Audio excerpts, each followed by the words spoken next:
Ferrari, Lamborghini. You make the best cars in the world.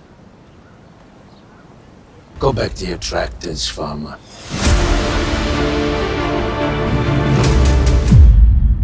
इसी insult की वजह से दोस्तों लैम्बोर्गिनी कार की शुरुआत हुई थी। इनका नाम है फेरुचियो लैम्बोर्गिनी। इन्होंने ही लैम्बोर्गिनी कंपनी की शुरुआत की थी। लेकिन मैं आपको बता दूं कि ये कंपनी कार्स बनाने से पहले ट्रैक्टर्स बनाती थी और ये इटली की सबसे बड़ी ट्रैक्टर कंपनी थी। और इसके अलावा जो लोग बिल्कुल भी नहीं जानते वो ये कि फेरुचियो लैम्बोर्गिनी ट्रैक्टर बनाने से पहले एक कैदी थे। ये सब जानने से पहले आइए चलते हैं 1916 में इटली के एक छोटे से शहर में। फेरुचियो लैम्बोर्गिनी एक फार्मर फैमिली से बिलोंग करते थे। उस समय इटली में रहना बहुत ही मुश्किल हो चुका था क्योंकि वॉर की वजह से इटली देश की फाइनेंशियल कंडीशन बहुत बुरी हो चुकी थी। लोग यहाँ पर भूखे मर रहे थे, पर उन्होंने अपना बचपन अपने पेरेंट्स के साथ अंगूरों के खेत में काम करते हुए बिताया। फेरुचियो के फादर को उम्मीद थी कि एक दिन उनका बेटा इस खेत का मालिक बनेगा जो पीढ़ी दर पीढ़ी चलता आ रहा था। लेकिन फेरुचियो का सपना कुछ और ही था। खेतों में काम करने की वजह से उन्होंने हार्ड वर्क सीख लिया था। उस समय फेरुचियो के पिता के पास एक ट्रैक्टर था जिसे फेरुचियो हर दिन घंटों खोलकर ठीक करने में बिताते थे।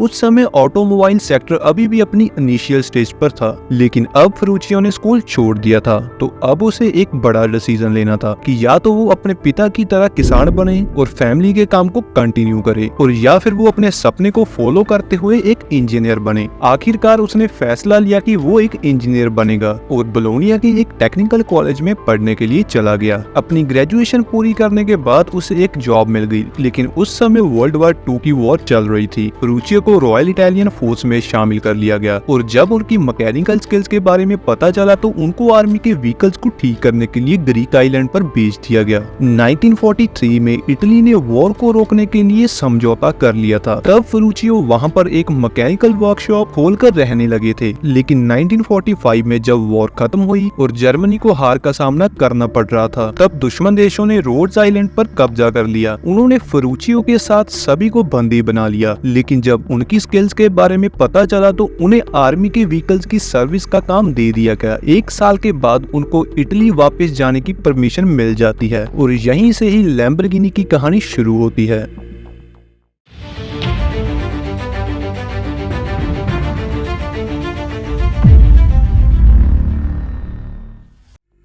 फेरुचियो के इटली वापस आने के बाद उन्हें एक प्रॉब्लम फेस करनी पड़ी कि अब उनके पास कोई भी नौकरी नहीं थी। इसीलिए उन्होंने सड़क पर ही एक मैकेनिक के रूप में काम करना शुरू कर दिया। उन्होंने वहां पर देखा कि जो गरीब किसान हैं वो खेतों के लिए ट्रैक्टर नहीं खरीद सकते और वॉर के कारण पेट्रोल के प्राइस भी आसमान छू रहे थे। इसीलिए किसान अपने ट्रैक्टर चलाने का खर्चा भी नहीं उठा पा रहे थे। फेरुचियो ने अपने आसपास इन सभी प्रॉब्लम्स के सोल्यूशन ढूंढने की कोशिश शुरू कर दी। इटली की सरकार ने फंड इकट्ठे करने के लिए मिलिट्री व्हीकल्स की नीलामी करनी शुरू की थी और फेरुचियो ने इस मौके का काफी फायदा उठाया। उसने कई मिलिट्री व्हीकल्स पर काम करते हुए कई साल बिताए थे, इसीलिए वो जानता था कि उसे क्या चाहिए और उसे कितने प्राइस पे खरीदना चाहिए। नीलामी के दौरान इन्होंने एक इंजन खरीदा और उसे मॉडिफाई करके एक डीजल इंजन में कन्वर्ट कर दिया। यानी कि पहले उस इंजन को स्टार्ट करने के लिए पेट्रोल की जरूरत पड़ती थी, लेकिन वो बाद में डीजल इंजन में स्विच हो जाता था, जिसके कारण लोगों के काफी पैसे सेव हो जाते थे। इस तरह से इन्होंने अपना पहला लैम्बोर्गिनी ट्रैक्टर बनाया था। लेकिन मार्केट में पहले ही वेल एस्टैब्लिश्ड ट्रैक्टर कंपनीज थी जो मार्केट को पहले ही कैप्चर कर चुकी थी, इसीलिए नए लोगों के लिए उस मार्केट में जगह नहीं थी। लेकिन फिर भी लैम्बोर्गिनी ट्रैक्टर की शुरुआत हो चुकी थी और धीरे धीरे वो मार्केट में आ रहे थे। वो खुद ही ट्रैक्टर को बनाते थे। उन ट्रैक्टर्स की प्राइस बहुत कम रखने की वजह से उनकी सेल्स काफी बढ़ती जा रही थी। फिर उन्होंने एक छोटी सी कंपनी खोली और ट्रैक्टर को तेजी से बनाने के लिए कुछ वर्कर्स को काम पर रखा। लेकिन यहाँ पर भी एक दिक्कत थी कि उनको प्रोडक्शन बढ़ाने के लिए पैसों की जरूरत थी। यहाँ पर उनकी मदद उनके पिता ने की। फेरुचियो के पिता ने अपनी जमीन को गिरवी रखकर उसे बैंक से लोन दिलवाया। लोन मिलने के बाद ही फेरुचियो ने एक साथ बहुत सारे इंजन खरीद लिए और वो काम को लेकर काफी एक्साइटेड थे। लेकिन दूसरी तरफ उनके माइंड में ये भी था कि अगर उनकी कंपनी फेल हो गई तो वो अपनी फैमिली के खेत भी खो देंगे। लेकिन ऐसा कुछ भी नहीं हुआ क्योंकि फेरुचियो के पास पहले ही एक आइडिया था कि अब वो दूसरों के इंजन को ठीक नहीं करेंगे। उसने अपने खुद के इंजन का डिजाइन तैयार किया।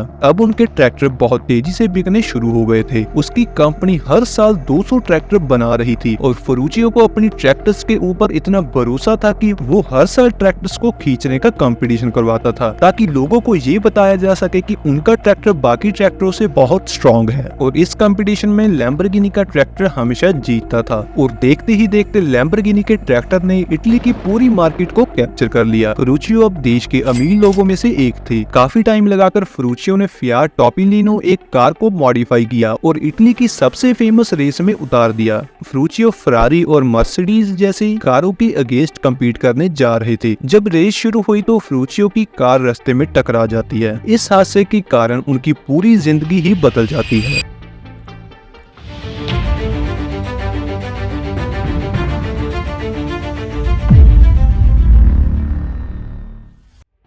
रेसिंग में हारने के बाद फरूचियो ने बहुत सारी कारें खरीदी। इनके पास हर एक ब्रांड की कार थी, लेकिन इन कारों में उन्हें कोई ना कोई प्रॉब्लम मिल ही जाती थी। उस समय फेरारी कार को सबसे टॉप पर माना जाता था, लेकिन ये कार भी रोड पर आवाज करती थी और इसमें सबसे बड़ी प्रॉब्लम इसके क्लच की थी, क्योंकि वो बार बार खराब हो जाया करता था। फरूचियो ने इसे अपने गैरेज में ठीक करने की कोशिश की। जब उसने क्लच को देखा तो वो ये देखकर शॉक हो गया कि फेरारी जैसी महंगी कार में इस्तेमाल किया गया क्लच लैम्बोर्गिनी ट्रैक्टर में इस्तेमाल किए जाने वाले क्लच जैसा ही था। फरूचियो ने क्लच को किसी ऐसी चीज से अपग्रेड किया जो एक लग्जरी कार को सूट करती थी और वो तुरंत फेरारी के फाउंडर एंजो फेरारी से मिलने चला गया। एंजो फेरारी अपने रूड बिहेवियर के लिए जाने जाते थे, लेकिन फरूचियो फिर भी उनसे मिलने के लिए गए। उन्हें लगा कि वो फेरारी को कार का सोल्यूशन देकर एक एहसान कर रहे हैं, लेकिन एंजो ने कहा कि क्लच प्रॉब्लम नहीं है, बल्कि आप फेरारी चलाना नहीं जानते। उन्होंने ये भी कहा कि मुझे कार्स बनाने दो और तुम ट्रैक्टर्स बनाने में लगे रहो। ये इंसल्ट फरूचियो के लिए बहुत दर्दनाक थी।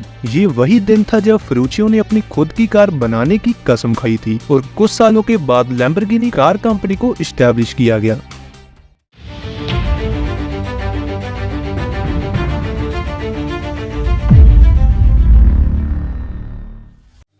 फरूचियो ने बेस्ट इंजीनियर्स की टीम बनाई और इन्होंने मिलकर अपनी कार के लिए एक नई इंजन बनाने की शुरुआत करी। 1963 में ट्यूरिन ऑटो शो में इन्होंने अपनी पहली लैम्बोर्गिनी कार E350 लॉन्च करी और लॉन्च होते ही इनकी 13 कारें तुरंत बिक गई। लोगों को ये कार बहुत ही पसंद आ रही थी। एंजो फेरारी को तब समझ आया कि उन्होंने फरूचियो की ईगो को हर्ट कर दिया था, इसीलिए उसने लैम्बोर्गिनी जैसी लग्जरी कार बनाकर फेरारी के सामने खड़ी कर दी। लैम्बोर्गिनी कार इतनी ज्यादा फेमस हो चुकी थी कि उस समय इसे फिल्मों में भी यूज किया जाने लगा और इसकी डिमांड में एकदम से बूस्ट आया और ये दुनिया की टॉप कारों में शामिल हो गई।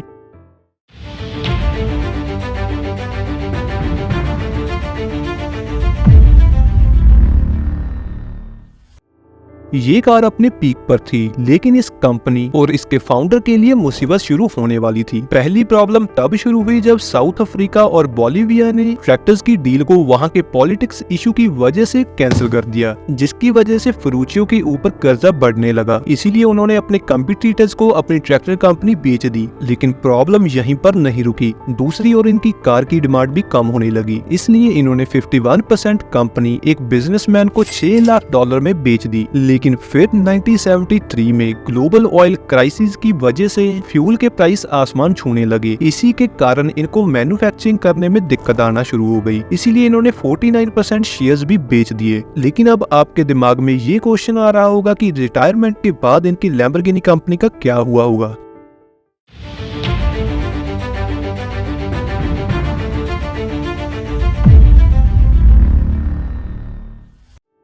लैम्बोर्गिनी कंपनी कई सालों तक स्ट्रगल करती रही। इस कंपनी को आगे कोई ना कोई खरीदता रहता था। आखिर में वोल्क्सवैगन ने 1988 में बेंटली जैसे कई और कार ब्रांड के साथ लैम्बोर्गिनी को खरीद लिया। आज के समय सुपर कार की डिमांड्स बहुत ज्यादा है और लैम्बोर्गिनी कार इसमें सबसे आगे रही है। आप जरा सोचिए, अगर एंजो फेरारी ने उनकी इंसल्ट ना की होती तो शायद लैम्बोर्गिनी कार हमें कभी देखने को ही ना मिलती।